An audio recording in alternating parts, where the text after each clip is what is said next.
Morning, leaders at the California Department of Transportation, better known as Caltrans, are speaking out about their new office dedicated to tackling the growing homeless crisis. So the office is less than a year old and claims it's already making improvement in bringing people off the street. ABC 10's Bridget Biorlo, that's her story this morning in Sacramento. So Bridget, don't normally associate Caltrans with being in charge of the homeless situation, but how are they cleaning up the streets?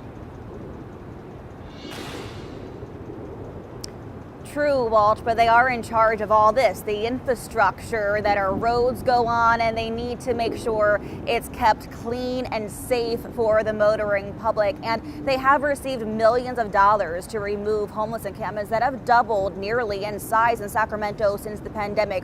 We have seen those crews out and about more frequently cleaning up the encampments near their areas that are designated to them. This is an example of one of them. If you remember, just a couple of months ago, there was a fairly large encampment here. And as you can see today, not a tent in sight. It's also fairly well lit.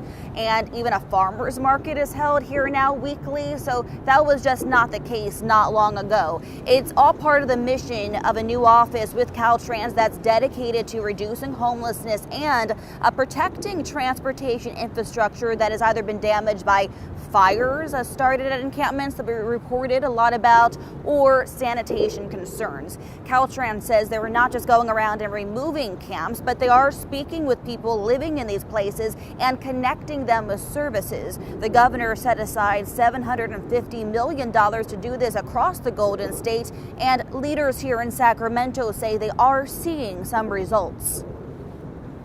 Our goals is to do the best we can to end homelessness. There were 7 major encampments several weeks ago. There are now 0. And that's because our incident command structure, led by our fire department, but including code enforcement and including the Department of Community Response and Animal Control and police and county mental health workers, are out there in an even more urgent manner. Caltrans says whenever they go around these encampments to clear them, they give people living there at least 3 days notice, warning them to collect their things and that they'll be out in 72 hours. They also say that they're required to hold belongings up to 90 days so people can access them in a good amount of time.